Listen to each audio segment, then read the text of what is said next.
Real estate ही एक ऐसी चीज़ है जिसके शुरू में रियल लगा है और रियल में कामयाबी का सूत्र है। बायर अगर कोई फ्लैट खरीदने या प्लॉट खरीदने जाता है तो सबसे ज़्यादा वो किस कंफ्यूजन में रहता है? अगर एग्रीकल्चर ज़मीन में इन्वेस्टमेंट कर सकते हैं, एग्रीकल्चर ज़मीन लेके डाल दीजिए, जितनी भी आपको मिलती है इंचों में बिकने वाली है एग्रीकल्चर ज़मीन। सबसे ज़्यादा प्रॉपर्टी जो सेल हुए हैं लॉकडाउन में हुए हैं, किसी इंसान का इनकम भी नहीं आ रहा है, उस सिचुएशन में लोग प्रॉपर्टी खरीद रहे हैं। नॉलेज दें, सेल पे ध्यान ना दें कि मुझे बेचना है। आपके पास जो बंदा आया वो आया तो लेने ही है ना, आपके पास खरीदने ही आया ना, बट आप उसको चीज़ों की इन्फॉर्मेशन सही दें, जानकारी सही दें, डेफिनेटली लेके जाएगा। तो क्लाइंट से अगर हम रिलेशन बना रखे हैं, अगर लॉन्ग टर्म बना के रखना है तो वो सीक्रेट क्या है? एक ही सीक्रेट है, हमेशा अपने क्लाइंट से सच बोलिए। बहुत लोग कंफ्यूजन में रहते हैं, फ्रॉड इस समय बहुत हो रहा है। लीगलिटी पे ज़रूर ध्यान दें, लीगलिटी देखें आप रियल इस्टेट के अंदर। और मैं तो कहता हूँ जब आप 2-3 करोड़ की 10 करोड़ की प्रॉपर्टी खरीदने जा रहे हैं तो एक लीगल एडवाइज़र के साथ में जाइए। और रेसिडेंशियल या कॉमर्शियल में सबसे ज़्यादा ग्रोथ किस में है? लैंड में इन्वेस्टमेंट करेगा राजा है, उसके बाद कमर्शियल आता है और फ्लैट्स तो। नमस्कार दोस्तों, आपका स्वागत है हमारे पॉडकास्ट में। आज हम बात करने वाले हैं रियल इस्टेट के रिलेटेड, जो कि आज हमारे गेस्ट हैं लकी सर। आज हम जानेंगे प्रॉपर्टी के बारे में, रियल इस्टेट के बारे में, अपना सक्सेस कैसे बनाएं और हम ट्रेनिंग कैसे लें। तो आज हम जानते हैं। सर, आपका स्वागत है हमारे पॉडकास्ट में। Okay, thank you. सर, आपकी ये जो रियल इस्टेट की जर्नी है, कहाँ से आपने शुरू किया? देखिए, अगर मैं रियल इस्टेट की जर्नी की बात करूं तो यहाँ पे हमने 2013 से लगभग स्टार्ट किया था। 2013 में एक कंपनी नोएडा के अंदर थी जिसमें मैंने आया, ज्वाइन किया। मैंने वहाँ पे कुछ दोस्त वगैरह थे, 2-3 हमने लोगों ने वहाँ पे ज्वाइन किया। बट उसमें क्या हुआ कि वो कंपनी थोड़ा रिलायबल नहीं लगी मुझे। उसके बाद वो कुछ दिन बाद कंपनी बंद भी हो गई थी, मैं नाम नहीं लेना चाहूँगा कंपनी का। उसके बाद वहाँ तो मैंने काम नहीं किया, बट मुझे समझ में आ गया कि रियल इस्टेट एक अच्छी जगह है जहाँ से हम अच्छा पैसा अर्न कर सकते हैं और अच्छे लोगों से, ज़्यादा लोगों से कनेक्ट कर सकते हैं। क्योंकि मुझे शुरू से ही लोगों से मिलना, लोगों से कनेक्ट करना, ये शुरू से ही मुझे आदत है। अब तो मैं जैसे कि साउथ दिल्ली रहता हूँ, तो मैंने साउथ दिल्ली में लोकल जो फ्लैट्स वगैरह होते थे वहाँ पे लोगों से कनेक्ट बनाना शुरू किया, लोगों से जो था मिलना शुरू किया और मैंने प्रॉपर्टीज़ वगैरह सर्च करनी शुरू की। वहाँ से मैंने स्टार्ट किया था और मेरी जो सबसे पहली डील हुई थी, मुझे आज भी याद है अच्छे से, वो थी 48 लाख रुपए, यानी 48 लाख रुपए का एक फ्लैट मैंने सोल्ड कराया था। गुप्ता जी थे पटना से। ठीक है। और जैसे कि आज की तारीख में क्या होता है ना कि रियल इस्टेट के अंदर हमेशा से ही, पहले से भी ये होता था कि जैसे 1-2% का कमीशन होता है, तो 2% का जब कमीशन मिलता था 2% में भी लोग बार्गेनिंग करते थे। बट मेरे साथ ऐसा नहीं हुआ है।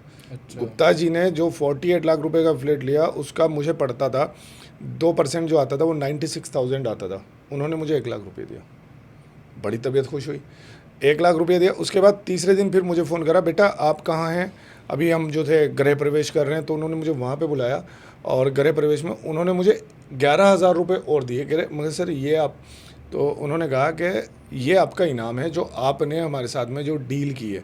क्योंकि जो जो आपने कमिटमेंट किए, जो चीज़ गलत थी गलत आपने बताई है, जो सही थी वो भी आपने बताई है। तो मुझे दरअसल वो जो 1 लाख रुपया जो था बहुत अच्छा लगा, बहुत मतलब मेरा हौसला बढ़ा और मैं बहुत ज़्यादा खुश हुआ। बट उससे ज़्यादा जो मुझे लगा वो 11,000 रुपये की वैल्यू ज़्यादा लगी। क्योंकि जो कमिटमेंट था मेरा, जो मेरी चीज़ें थी, जो मैंने सोचा था कि नहीं, मैं अपने जो भी मेरे क्लाइंट्स होंगे उनको सीधा क्लियर बताऊंगा। अगर कोई चीज़ गलत है तो गलत है, सही है तो सही है। और मैंने उसके बाद ये जो था कोशिश की कि किसी भी गलत बिल्डर के साथ नहीं जुड़ूंगा जो अपने कमिटमेंट पे, अपने वादों पे खरा ना हो। बिल्कुल। फिर मैंने अच्छे जो भी बिल्डर्स, मेरे पास बहुत सारे बिल्डर्स के कॉल भी आते रहे, बहुत सारे लोगों के, धीरे धीरे फिर मैं करते करते फिर मैं प्लॉट्स की दुनिया में घुस गया। जैसे साउथ गुड़गांव हुआ, गुड़गांव में मैंने बहुत सारे प्लॉट्स में डील की। मैंने फिर जो था इधर आजकल नोएडा इंटरनेशनल एयरपोर्ट की तरफ बहुत ज़्यादा प्लॉट्स वगैरह का काम चल रहा है ज़मीन का। तो यहाँ पे क्या है कि वहाँ पे हमें चूज़ करना पड़ता है। बहुत सी बार क्या होता है कि जो अपने कमीशन की वजह से जो भी ब्रोकर होता है या चैनल पार्टनर्स होते हैं, वो अपने कमीशन को देखते हैं, इन्वेस्टर के फ़ायदे को नहीं देखते हैं। बिल्कुल। तो मैंने वो सारी चीज़ें देखी और मैं आज भी अगर किसी के साथ भी कनेक्ट होता हूँ, किसी का भी प्रोजेक्ट अगर मैं देखता हूँ, तो पहले उसकी लीगलिटी और जो जो चीज़ें, मान लिया मैं ये सोचता हूँ कि मैं अपने लिए ये प्रोजेक्ट खरीद रहा हूँ, उसके अंदर सारी प्रॉपर लीगलिटी वगैरह देखता हूँ, प्रॉपर उसका डेवलपमेंट, उसके कमिटमेंट, उसकी हिस्ट्री बिल्डर की, कि इसने जो पीछे डेवलपमेंट किया है, इसने जो पीछे डिलीवर किए हैं प्रोजेक्ट्स, उनमें क्या इसकी हिस्ट्री रही है।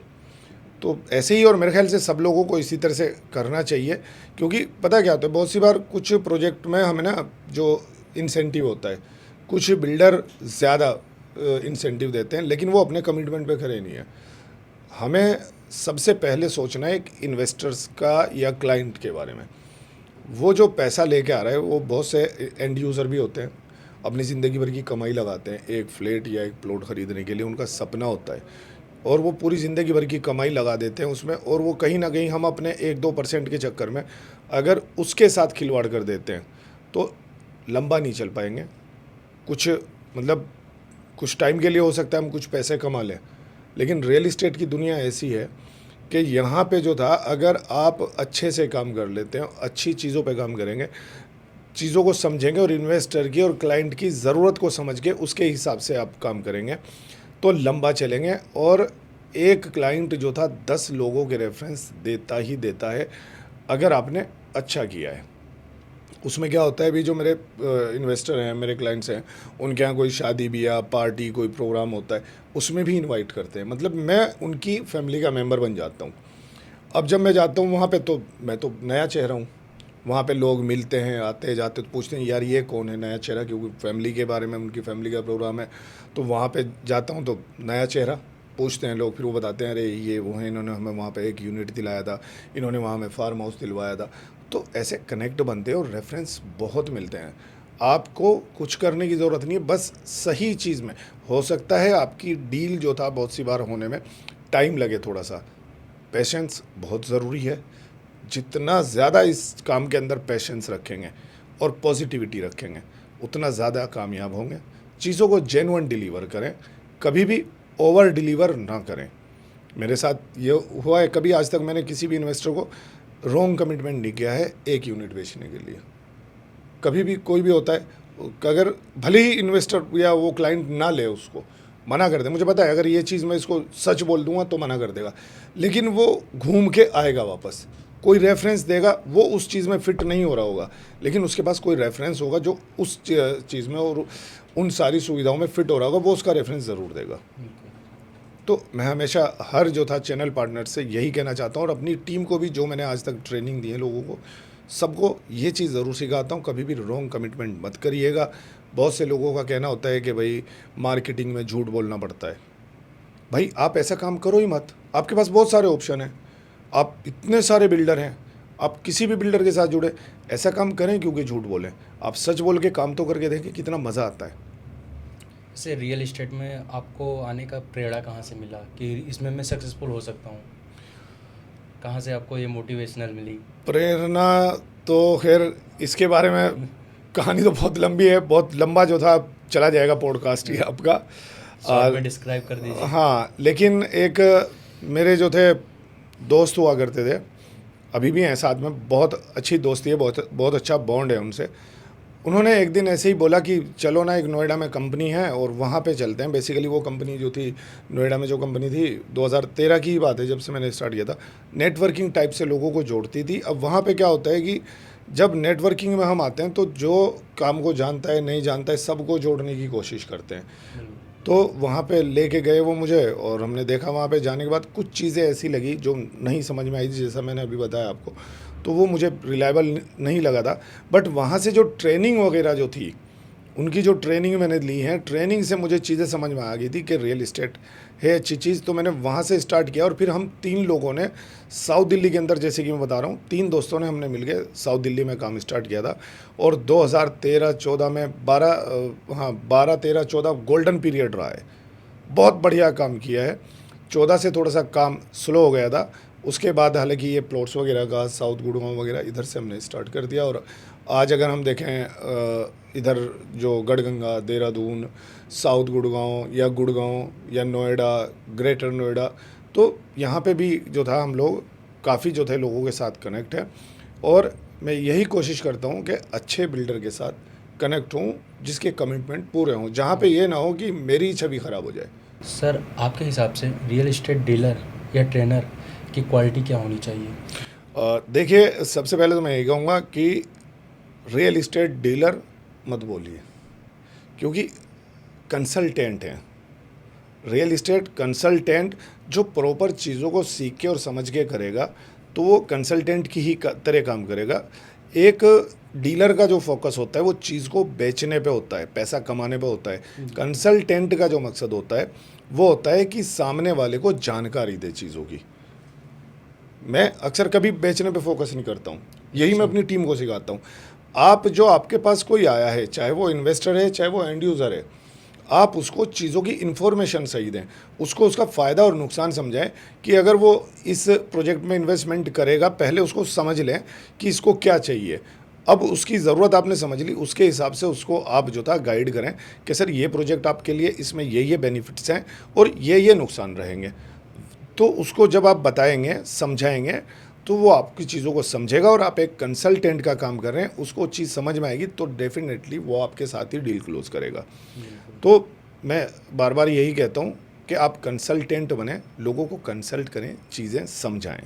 जैसे सर कोई यूथ है रियल इस्टेट में अगर ट्रेनिंग लेना चाह रहा है, अपने लाइफ को उसमें सक्सेसफुल देख रहा है, तो आप उसे कैसे ट्रेनिंग देंगे?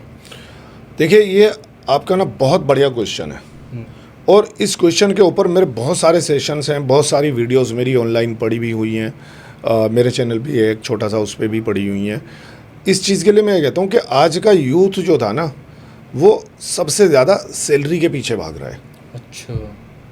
अब सैलरी में क्या होता है ना कि आपके पास एक लिमिटेड बाउंडेशन हो गई, लिमिटेड सैलरी हो गई, काम आप वही कर रहे हैं। अगर कोई रियल इस्टेट के अंदर जॉब कर रहा है, नौकरी कर रहा है, काम वही कर रहा है, लेकिन पैसा कोई और कमा रहा है। उसने किसी ने 15, 20, 30 हज़ार रुपये में कोई एम्प्लॉय रखा, वही सेल उसी को करनी है, क्लोजिंग उसी को करनी है, मीटिंग उसी को करनी है, सब कुछ उसी को करना है। लेकिन एक क्या है ना, वो जो कहावत होती है हाथी वाली, सर्कस के हाथी वाली, तो वो कहानी हो रखी है। अब वो क्या सोचता है कि अगर मैं जाऊंगा एज अ फ्रीलांसर काम करूं या मैं एज अ चैनल पार्टनर काम करूंगा, तो ये जो महीने के 25-30 हज़ार रुपये जो मेरा खर्चा आ रहा है ना, ये आना बंद हो जाएगा। लेकिन अगर थोड़ा सा सोच के देखें, जितनी मेहनत आप कर रहे हैं, अमूमन कंपनी 40 दिन में सैलरी देती है। कहीं पहली कंपनी में किसी में भी आपने ज्वाइन किया, पहली तारीख से ज्वाइन किया तो 40 दिन बाद सैलरी मिलती है, अगले महीने की 10 तारीख को। 40 दिन के अंदर वही बंदा जहाँ पे नौकरी कर रहा है, नौकरी करते करते 3-4 क्लोजिंग दे देता है, एटलीस्ट एक तो दे ही देता है। बट अगर आप वही काम अपने लिए करोगे, खुद अपने आप कंसल्टेंट बनोगे, चीज़ों को समझोगे, लोगों को गाइड करना शुरू करेंगे, तो आप एक डील क्लोज़ कर लेंगे। और जहाँ पे आपको एक डील क्लोज़ करने का 25-30 हज़ार रुपये जो तनख्वाह मिल रही थी, वहाँ पे आप एक डील क्लोज़ में अगर कम से कम मैं मानूँ आज की तारीख में 1-2% आराम से कमीशन मिलता है।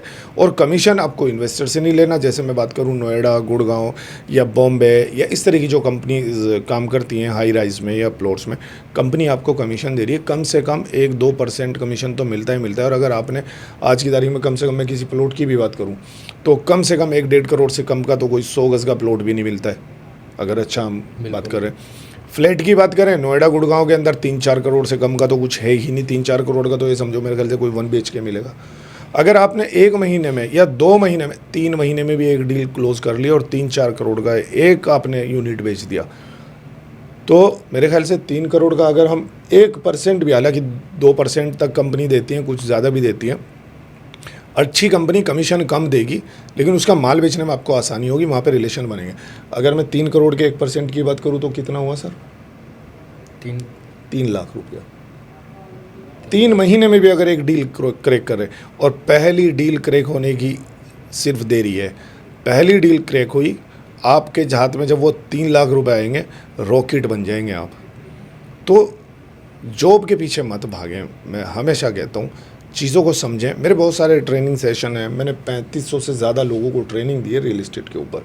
तो बहुत सारे बच्चे अच्छा काम कर रहे हैं और अच्छी कंपनियों के साथ में ज्वाइन कर रहे हैं। कुछ लोग तो आउट ऑफ इंडिया भी कर रहे हैं, आउट ऑफ दिल्ली कर रहे हैं, नोएडा, गुड़गांव, बॉम्बे तक में भी लोग काम कर रहे हैं।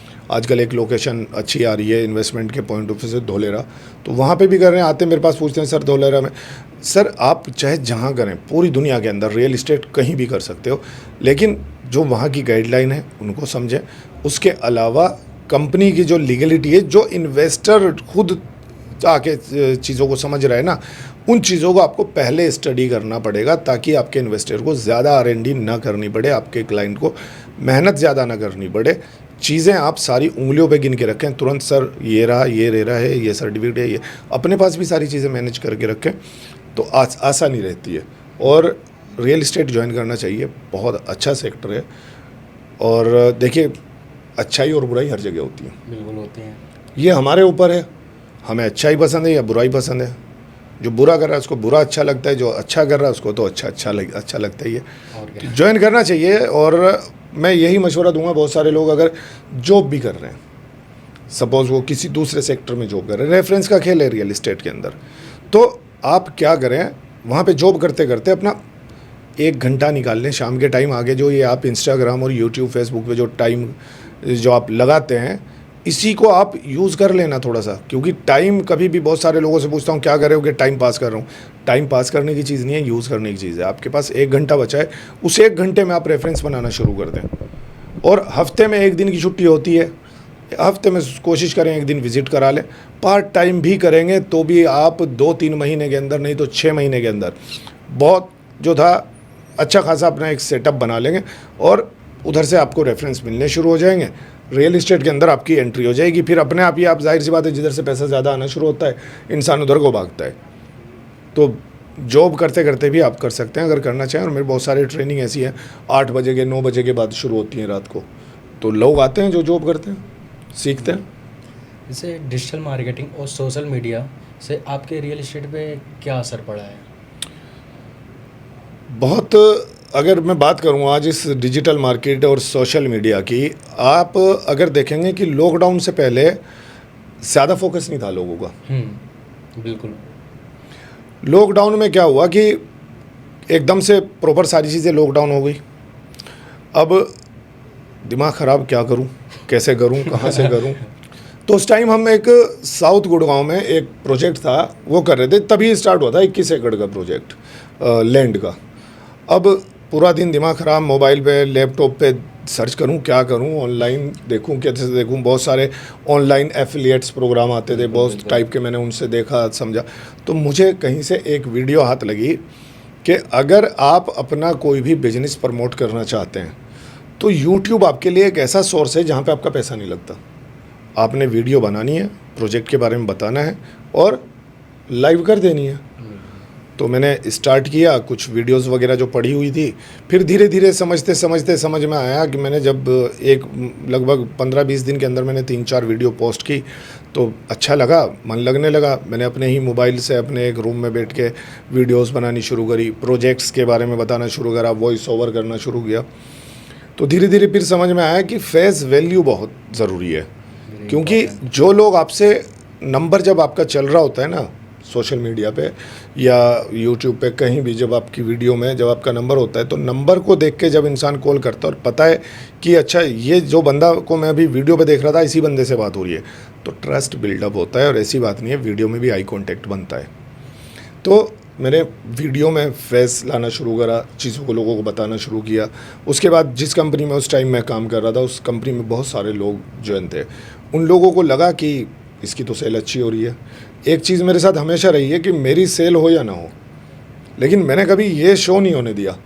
सबको ऐसा लगा कि ये तो बहुत अच्छी सेल हो रही है, इसका तो बहुत अच्छा काम हो रहा है। वो चीज़ से ना, कम से कम मेरे अंदर जो चल रहा है, मेरा जो नफ़ा नुकसान है वो है, लेकिन वो पॉजिटिव रहने से जो साथ वाले लोग हैं वो पॉजिटिव रहते हैं। अगर मैं नेगेटिव रहूँगा ना और मेरा काम नहीं हो रहा, मैं यार कुछ काम नहीं हो रहा, ये वो फलाना ढिमकाना, तो और साथ वाले लोग भी नेगेटिव होता है, यार इसी का नहीं हो रहा तो हमारा क्या हो रहा होगा। अब मैं जब ट्रेनिंग दे रहा हूँ, लोगों को समझा रहा हूँ, तो लोग कहेंगे यार इसका तो हो नहीं रहा है, हमें ट्रेनिंग दे रहे तो पॉजिटिव रहता था। लोगों को लगा कि यार ये तो यूट्यूब से अच्छी खासी इनकम कर रहा है। उन लोगों ने सब अब मोबाइल उठाए फिर रहे हैं, कुछ नहीं, हमें कैमरे वैमरे की भी इतनी ज़रूरत नहीं है अगर हम स्टार्ट करना चाहें। मोबाइल आजकल अच्छे खासे हैं, एंड्रॉयड है, आईफोन है, बहुत सारे। तो अब लोगों ने बनाना शुरू करा, टीम ने, और धीरे धीरे बढ़ता चला गया। फिर मैंने उस चीज़ को कहाँ से ले गया हूँ, कैसे बढ़ाऊँ, तो मैंने इन्फ्लुएंसर बुलाने शुरू किए, जैसे यूट्यूबर वगैरह। और अगर मैं पहली बात करूँ, जब मैं यूट्यूबर को बुलाता था स्टार्टिंग में, जो इन्फ्लुएंसर, मेरे पास कुछ इन्फ्लुएंसर फ्री में बना के गए हैं वीडियो। अच्छा। और कोई 500 रुपये, 1000 रुपये, 2000, आज की तारीख में तो इन्फ्लुएंसर से बात करना मुश्किल होता है। सीधा लाख में बात करते हैं। बिल्कुल लाखों रुपए में पहुंच रहे हैं और बात करना मुश्किल है। टाइम, मेरे लिए टाइम नहीं है तो आते हैं, मिलते भी हैं। और अब कोशिश मैं भी करता हूँ कि, क्योंकि लोगों का जो कहना है, जो मेरे सब्सक्राइबर हैं वो भी कहते हैं कि नहीं, आप जो था सर अपने आप से ही बनाओ, क्योंकि जितना पैसा हम इन्फ्लुएंसर को देते हैं अपनी ब्रांडिंग पे हम ध्यान दें। अगर हम वो पैसा अपनी ब्रांडिंग पे लगाएं, अपनी चीज़ों पे लगाएं और चीज़ें जेन्युइन डिलीवर करने पे लगाएं, तो अपने आप ब्रांड बन जाएंगे। से लॉकडाउन में मैंने सबसे ज़्यादा देखा है कि प्रॉपर्टी सेल हुए हैं। बिल्कुल। सबसे ज़्यादा प्रॉपर्टी जो सेल हुए हैं लॉकडाउन में हुए हैं। किसी इंसान का इनकम भी नहीं आ रहा है, उस सिचुएशन में लोग प्रॉपर्टी खरीद रहे हैं। लॉकडाउन में पता है क्या हुआ है कि लॉकडाउन हालांकि था तो एक तरह का लोगों के लिए, दुनिया के लिए नया एक्सपीरियंस था। हाँ। और मतलब उस टाइम लेकिन बहुत सारी चीज़ें समझ में आई हैं लोगों को। अब उससे पहले, लॉकडाउन से पहले जब हम लोगों को बोलते थे ना विज़िट के लिए, तो लोगों के पास टाइम नहीं होता था। और उस टाइम जो डील हुई है, बड़ी बड़ी डील हुई हैं। उससे पहले अगर हम बात करते थे, लॉकडाउन से पहले जो, जैसे ज़्यादातर उस टाइम हम प्लॉट्स में डील करते थे, तो 50 गज, 100 गज, 200 गज के इन्वेस्टर या क्लाइंट्स हमारे पास आते थे। लेकिन लॉकडाउन में सब लोग फ्री बैठे हुए थे। अब जो उस टाइम लॉकडाउन में मैंने यूट्यूब, इंस्टाग्राम से स्टार्ट किया था, तो लोगों ने, क्योंकि फ्री बैठे होते, मोबाइल में थे सब लोग, तो लोगों तक चीज़ें पहुंच भी रही थी, लोग फ्री भी बैठे होते, विज़िट करना लोगों के लिए आसान था। तो बहुत सारे लोगों ने उस टाइम विज़िट किए। ना तो शॉपिंग कॉम्प्लेक्स खुले थे, ना कहीं जो था सिनेमा हॉल खुले थे, ना मॉल खुले थे, ना कहीं आदमी घूमने जा सकता था, घर पे बैठा हुआ था। और लोगों ने लॉकडाउन में, बहुत से लोगों से तो ये बात होती थी कि सर ये लॉकडाउन की तो हमें प्रॉपर्टी फ्री में पड़ गई है। तो मैं कहा सर फ्री में कैसे पड़ गई, पैसा तो आपका लग ही रहा है। कह रहे नहीं, हमारा कोई खर्चा ही नहीं हो रहा है फिलहाल, सारे खर्चे तो बंद पड़े हुए हैं, ना गाड़ी कहीं निकाल रहे हैं। जो एक एक मर्सिडीज़, BMW ऐसे ऐसी गाड़ियाँ लिए फिर, जो उनसी 4 किलोमीटर चलने पे 1 लीटर पेट्रोल खा जाती है। और तो ना कहीं घूमने का, सारे खर्चे बच रहे हैं, घर में बैठे हैं आराम से। तो जब इतने सारे खर्चे और टाइम, उस टाइम विज़िट भी बहुत अच्छी हुई हैं और अच्छी अच्छी 4-4, 500 गज़ की जो थी डील हुई हैं, अच्छे इन्वेस्टर आए हैं और उस टाइम लोगों से कनेक्ट बहुत अच्छे बने हैं। वो जो टाइम था तो एक अभिशाप सा ही, और बहुत सारे लोगों को बहुत सारे नुकसान भी हुए हैं, बहुत सारी चीज़ें भी। लेकिन मैं कहता हूँ थैंक यू कोरोना, क्योंकि उस टाइम ने सिखाया बहुत है और बहुत सारे लोगों को सिखाया है। बिल्कुल। जो आपका वर्क फ्रॉम होम करना सिखाया है, कंपनियों के जो थे इतने सारे खर्चे बचाए हैं, ना लाइट का खर्चा, ना ऑफिस का खर्चा, सब अपने घर से कर रहे हैं। सब अपने घर से कर रहे हैं। और कमाल की बात ये, ऑफिस में तो एक लिमिटेड टाइम होता था। हाँ। कि आपको 10 बजे से 6 बजे तक काम करना है। अब आप जब वर्क फ्रॉम होम कर रहे हैं तो वो 6 बजे के बाद 8 भी बज जाते हैं, काम भी ज़्यादा हो रहा था। और तो ये मेरे लिए भी ये चीज़ अच्छी रही है। और मेरा तो एक्सपीरियंस बहुत अच्छा रहा है कि उस टाइम जो लोग थे, लोग उस टाइम फ्री थे, लोगों ने विज़िट करी और अच्छी क्लोजिंग हुई हैं, अच्छे कनेक्ट बने हैं। सबसे बड़ी बात, मैं हमेशा क्लोजिंग पे फोकस नहीं रखता हूँ, मैं रिलेशन बनाने पे रखता हूँ कि, और वो रिलेशन तभी बनेंगे जब आप चीज़ें जेन्युइन डिलीवर करेंगे और सही चीज़ें आप लोगों तक पहुँचाएंगे। बिल्कुल। जैसे आपने बताया कि रिलेशन बनाए रखने के लिए किसी क्लाइंट से, तो क्लाइंट से अगर हम रिलेशन बना रखे हैं, अगर लॉन्ग टर्म बना के रखना है, तो वो सीक्रेट क्या है? एक ही सीक्रेट है, हमेशा अपने क्लाइंट से सच बोलिए। प्रोजेक्ट अगर आप एज अ चैनल पार्टनर काम कर रहे हैं तो प्रोजेक्ट आपका अपना नहीं है, उससे अच्छे प्रोजेक्ट और मिल जाएंगे। सबसे पहली बात ये, अच्छे प्रोजेक्ट में जुड़ें जहाँ पे आपको झूठ बोलना ही ना पड़े, सच बताएं। बहुत सी बार ऐसा होता है कि आपका प्रोजेक्ट बहुत अच्छा है, लेकिन कुछ एक चीज़ ऐसी होती है कि जो उस टाइम इन्वेस्टर को समझ में नहीं आ रही है। वो सही है लेकिन उसको आपने बताई तो उस टाइम उसको समझ में नहीं आ रही है, कोई बात नहीं, बाद में आएगा, रिपीट हो गए। बट सच बोलें, चीज़ें सही डिलीवर करें, उसका बेनिफिट आपको लॉन्ग टर्म बेनिफिट होगा। हो सकता है आज नुकसान दिखाई दे, लेकिन लॉन्ग टर्म बेनिफिट दिखाई देगा। चीज़ें सही बताएं, सही डिलीवर करें। और अगर कहीं कोई मिस्टेक हो गई बाय मिस्टेक आपसे, देखो इंसान है, भगवान तो नहीं है। अगर कहीं कोई मिस्टेक हो गई तो अपनी गलती को एक्सेप्ट करने में देर ना लगाएं, सीधा बता दें सर ये गलती हुई है मेरे से। यहाँ पे अगर ये जो था, सपोज़ मैंने एक प्रोजेक्ट था गाज़ियाबाद के अंदर प्लॉट्स का, तो वो जब प्रोजेक्ट स्टार्ट हुआ तो उसको बताया गया कि ये जीडी अप्रूव्ड प्रोजेक्ट होगा, जब तक उसके डॉक्यूमेंट वगैरह नहीं आए थे। लेकिन क्या होता है कि पहले से थोड़ा हम पब्लिसिटी वगैरह करना शुरू कर देते हैं प्रोजेक्ट की, जो जो उसके अंदर एमिनिटीज़ हैं। अब वो बाद में पता चला कि वो जीडीए के अंडर में नहीं आता, वो ज़िला पंचायत से अप्रूव्ड है। तो मेरी वीडियोज़ तो पहले जा चुकी थी लोगों तक। तो अब मुझे जब पता चला कि वो जीडीए अप्रूव्ड नहीं है, ज़िला पंचायत अप्रूव्ड है, तो मैंने उसके ऊपर एक वीडियो बनाई फिर कि ये हमने जानकारी के अभाव में जीडीए अप्रूव्ड बोला था, ये जीडीए के अधिकारों में नहीं आता, तो ये आपका प्रोजेक्ट ज़िला पंचायत अप्रूव्ड है। उस वीडियो से बहुत सारी क्लोजिंग हुई हैं, बहुत सारे लोगों के कमेंट्स आए हैं। आप आज भी जाके देखेंगे बहुत सारे कमेंट्स हैं। अच्छा, बहुत सारे लोगों की कॉल्स आई हैं कि सर ये बात अच्छी लगी। सच बोलने में देर ना करें अगर लंबा चलना है। बायर अगर कोई फ्लैट खरीदने या प्लॉट खरीदने जाता है तो सबसे ज़्यादा वो किस कंफ्यूजन में रहता है? सबसे ज़्यादा कन्फ्यूज़न में यही रहता है कि ज़्यादातर जो होता है, जो एंड यूज़र होता है, उसका बजट कुछ और होता है, चीज़ें उसको कुछ और चाहिए होती हैं। तो एक तो आप लोकेशन अपनी चूज़ करें, उसमें कंफ्यूज ना हो, पहले अपनी लोकेशन डिसाइड कर ले कि इस लोकेशन पे चाहिए आपको। और अगर आप रहने के लिए घर ढूंढ रहे हैं, चाहे वो फ्लैट हुआ या प्लॉट हुआ, जब आपने लोकेशन डिसाइड कर ली, आप फिर अपने बजट के हिसाब से देखें, क्योंकि वहाँ पे जाके क्या होता है आज की तारीख में मार्केट में ना, लोग बायर को ज़्यादा कंफ्यूज आ देते हैं। बिल्कुल। अब वो जाके उसको अक्सर कंफ्यूज कहाँ होता है बायर? बजट के ऊपर। वहीं पे सामने चीज़ आपको एक मिल रहा है 1 करोड़ का फ्लैट, उसी के बराबर में बंदा दूसरा आपको 70 लाख रुपए का देने को तैयार होता है। अब क्या होता है, इन्वेस्टर कंफ्यूज हो जाता है, यार ये तुम्हारे बराबर में 70 लाख का दे रहे हैं, ये जो था 1 करोड़ का आप क्यों दे रहे हैं? अब क्योंकि अक्सर फ्लैट की जो थी अंडर कंस्ट्रक्शन प्रॉपर्टी होती है, सर ये तो आपको तैयार होने के बाद ही पता चलेगा, क्या करें? तो चीज़ें आप देखें पहले। लीगलिटी में बहुत सारे कन्फ्यूज़न होता है, अप्रूवल्स में बहुत ज़्यादा कन्फ्यूज़न होता है, और कंस्ट्रक्शन के अंदर कंस्ट्रक्शन क्वालिटी में बहुत सारा फ़र्क आता है। तो आप चीज़ देखें, और सबसे पहले बिल्डर की हिस्ट्री आप देखें कि उसकी हिस्ट्री क्या है। आप रेट के ऊपर कंफ्यूज जाते हैं और किसी चीज़ के ऊपर कंफ्यूज नहीं होता है बायर। लोकेशन तो जो उसने डिसाइड कर ली कि उसको नोएडा में चाहिए तो नोएडा में ही वो लेगा, बट कंफ्यूज हो जाता है वो रेट के ऊपर कि ये इतने का दे रहा है, वो उतने का दे रहा है। आप उस चीज़ पे कंफ्यूज ना हो, अच्छे बिल्डर को चूज़ करेंगे।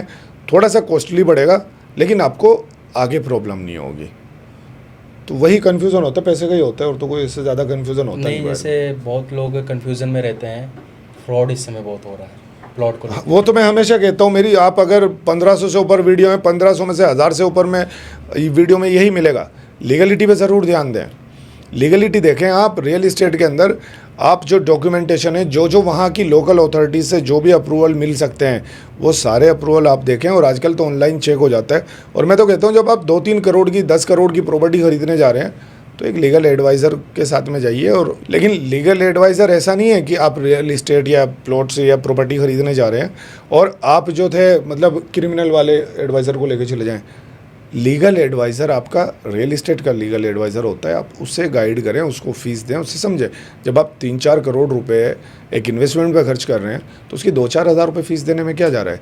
चीज़ें आपको लीगल मिलेंगी, मुश्किल नहीं है। सर्च करें, देखें, चीज़ों को समझें। रेसिडेंशियल या कॉमर्शियल में सबसे ज़्यादा ग्रोथ किस में है? तो अगर रेजिडेंशियल और कमर्शियल की बात करें, देखें अगर हम फ्लैट की बात करें रेजिडेंशियल में, तो मुझे तो नहीं लगता है कि आज की तारीख में रेजिडेंशियल फ्लैट इन्वेस्टमेंट के मतलब की चीज़ है। नहीं, बिल्कुल नहीं है। कमर्शियल है, हाँ। कमर्शियल में आपने शॉप है, कोई मॉल के अंदर कोई कोवर्किंग स्पेस है ना, इस तरह से अगर है तो वो आपके फ़ायदे की चीज़ है। और रेजिडेंशियल, सपोज़ आपने कोई 4 करोड़ का कोई फ्लैट लिया आज की तारीख में, कब वो तैयार होगा, कब उसका रेंट आना शुरू होगा, और जब तक वो तैयार होगा, रेंट आना शुरू होगा, तब तक जो था हालत ख़राब हो चुकी होगी। जो आपका कमर्शियल स्पेस है, अगर आपने 4 करोड़ में ही कमर्शियल स्पेस ले लिया, रेजिडेंशियल और कमर्शियल को कंपेयर कीजिए, आप अपने लोकल भी आसपास में भी देख सकते हैं कि एक अगर आपने 4 करोड़ का फ्लैट लिया, उसका रेंट अगर आपको 50,000 रुपये आ रहा है, वहीं पे अगर 4 करोड़ का कमर्शियल लिया, कमर्शियल का आपको 2 लाख रुपये रेंट आता है। तो रेंट के मतलब से भी अच्छा है और कमर्शियल की डिमांड भी ज़्यादा है। और अगर मैं रेजिडेंशियल, हाँ, आप रेजिडेंशियल में प्लॉट्स के प्रोजेक्ट में इन्वेस्टमेंट कर सकते हैं। प्लॉट। हाँ, प्लॉट में, और वो भी ऐसा नहीं कि जहाँ पे हम रह रहे हैं वो तो लक बाई चांस वाली बात है, किसी को कोई ज़रूरत है उसने जल्दी में कोई बेच दिया। आसपास में अगर जहाँ पे रेट बढ़ चुके हैं, नई लोकेशन, जैसे मैं बात करूँ नोएडा इंटरनेशनल एयरपोर्ट है, आईएमटी सोना है, साउथ गुड़गांव नई जगह डेवलप हो रही है, धोलेरा डेवलप हो रहा है। बस आपको यहाँ पे चीज़ों को समझना है, लीगलिटी वगैरह को देखना है, डेवलपर को समझना है, उन चीज़ों को देख के अगर आप रेजिडेंशियल ज़मीन के अंदर इन्वेस्टमेंट करेंगे, क्योंकि ज़मीन की पैदावार नहीं बढ़ रही है, मंजिलें बढ़ती चली जाएंगी ऊपर तक। आज 10 मंजिल का अप्रूवल है, कल 20 का हो जाएगा, 25 का हो जाएगा, बढ़ती चली जाएंगी, लेकिन ज़मीन की कोई पैदावार नहीं। ज़मीन जितनी बननी थी उतनी बन गई, ऊपर वाला नहीं बनेगा। और आने वाले टाइम में जिसके पास जितनी ज़मीन होगी वो उतना अमीर होगा। बिल्कुल। तो मेरे ख्याल से तो ज़मीन में इन्वेस्टमेंट करना चाहिए। और इन्वेस्टमेंट सिर्फ ऐसा नहीं है कि रेजिडेंशियल प्रोजेक्ट में कर सकते हैं, इन्वेस्टमेंट लोग एग्रीकल्चर ज़मीन में भी कर सकते हैं। और आज जो बात आपके माध्यम से कहने जा रहा हूँ ना सर, जो एग्रीकल्चर ज़मीन है ना, आने वाले टाइम में इंचों में बिकेगी। तो लोगों को, जो लोग इस चीज़ को समझते हैं, अगर एग्रीकल्चर ज़मीन में इन्वेस्टमेंट कर सकते हैं, एग्रीकल्चर ज़मीन लेके डाल दीजिए, जितनी भी आपको मिलती है, जितना भी बजट है, इंचों में बिकने वाली है एग्रीकल्चर ज़मीन। सबसे बड़ी बात आती है कि अगर कोई डीलर कोई क्लाइंट को क्लोज़ करता है तो उसको सबसे बड़ा चैलेंज क्या होता है, कैसे वो क्लोज़ करे? देखो, आप जब किसी चीज़ को बेचने पे लगोगे, थोपने पे लगोगे, तो सब कुछ चैलेंज है आपको। मैंने, जैसे कि हमेशा मैं कहता हूँ अपनी ट्रेनिंग्स में भी, अपने सेशंस में भी सबको यही बताता हूँ कि आप जो था चीज़ों को बेचने पे फोकस ना करें, जानकारी दें, नॉलेज दें, सेल पे ध्यान ना दें कि मुझे बेचना है।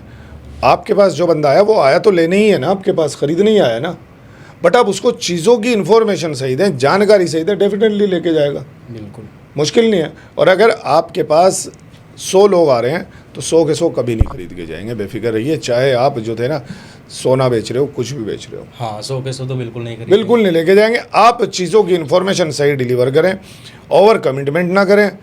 और आपके पास जो बंदा आ रहा है वो खरीदने ही आ रहा है। आज की तारीख में कोई इतना फ्री नहीं है कि आपके पास आएगा और आके आपके पास अपना टाइम ख़राब करके जाएगा। तो चीज़ों को सही डिलीवर करें, ओवर डिलीवर ना करें, बेफिक्र रहिए, डेफिनेटली क्लोज होंगी आपकी डील। आपको लगेगा कि इस महीने तेरी 10 विजिट हुई थी, 10 में से 2 क्लोजिंग हुई, लेकिन वो 2 क्लोजिंग अगर आपने सही डिलीवर किया है, सही चीज़ें आपने कमिटमेंट की हैं, तो वो 2 ही आपको 10 बना देंगी। बेचने पे फोकस ना करें कभी भी। आने वाले समय में 5 साल में रियल इस्टेट को आप किस लेवल पे देख रहे हैं? अगर आज की बात करें रियल इस्टेट का लेवल, और 5 साल बाद बात करें तो रियल इस्टेट किस लेवल पे रहेगा? देखिए, रियल इस्टेट कई टाइप का होता है। लैंड का होता है, रेजिडेंशियल होता है, कमर्शियल होता है, बट सबकी अपनी सोच है, अपने विचार हैं। लोग जो था अपने तरीके से इन्वेस्ट कर रहे हैं। बट मेरे नज़रिए से अगले 5 साल क्या, अगले 10 साल भी जिसने लैंड में इन्वेस्टमेंट किया है वो राजा है। यानी लैंड में इन्वेस्टमेंट करेगा, राजा है। उसके बाद कमर्शियल आता है, और फ्लैट्स तो मुझे नहीं लगता है, क्योंकि 10 साल बाद तो जर्जर हालत हो जाती है, फिर उसका मेंटेनेंस वगैरह, ये मेंटेनेंस तो फर्स्ट डे से स्टार्ट हो जाता है आजकल। तो लैंड में इन्वेस्टमेंट करने वाला राजा है। अगले 5 साल 10 साल बहुत स्कोप है। लैंड जहाँ भी मिले, जितनी मिले ले लो। लीगलिटी का ज़रूर ध्यान रखें, ये मैं हमेशा कहता हूँ। अगर सर अभी आप किस लोकेशन पे काम वर्क कर रहे हैं? वैसे तो मैं कई लोकेशन पे काम कर रहा हूँ, लेकिन अभी जो मैं कर रहा हूँ, जैसे कि मैं लैंड के बारे में कह रहा हूँ, क्योंकि जिसने लैंड खरीद ली वही आने वाले टाइम का राजा है। तो एक लोकेशन है बहुत बढ़िया, जो हमने एक्सक्लूसिव प्रोजेक्ट उठाया हुआ है, हरित सिटी के नाम से है, यमुना एक्सप्रेसवे पे, नोएडा इंटरनेशनल एयरपोर्ट के पास में है। और जैसे कि मैं डॉक्यूमेंट की बात करता हूँ, प्रॉपर सारी लीगलिटी वगैरह चेक करके तब वहाँ पे करता हूँ, और अच्छा प्रोजेक्ट है। और इस प्रोजेक्ट की अगर मैं बात करूँ, वीडियोस वगैरह यूट्यूब और इंस्टाग्राम पे बहुत सारी पड़ी हुई, मेरे चैनल पे भी पड़ी हुई है, तो वो तो वहाँ से जाके देख सकते हैं। खैर, इस लोकेशन पे नोएडा इंटरनेशनल एयरपोर्ट पे कर रहा हूँ, बहुत अच्छा प्रोजेक्ट है। आपसे कोई प्रॉपर्टी सेल कर, अरे बाई करना चाह रहा हो, या सेल करना चाह रहा हो, या ट्रेनिंग लेना चाह रहा हो कोई यूथ, तो आपसे कैसे कनेक्ट कर सकता है?